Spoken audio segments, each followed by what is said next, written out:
Yeah.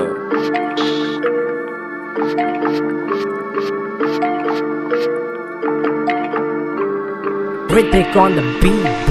Manitorda göt danışır, reala gələndə atır dizlərin. Baxıb bizlərə örnək götürün, iz qoyanların basır izlərin. Yaşadıqca tanıdığım hər kəsi və aid elədim yaxşı bizləri. Mənə götmöt lazım deyil, bura təkcə həqiqi dostluq istədim. Deyil bu qədər hər şeyəsən, mən inan ki deyiləm mərdim əzar. Həyatda heç nə qozma deyil, mənim pul olandan sonra dərdim azaldır. İşliyi olmayıb işlikdən danışanlar verirdi özünə əzab. O qədər küləkliyən dırlaq var, ona görə çoxalır Bakıda xəzan yox bu.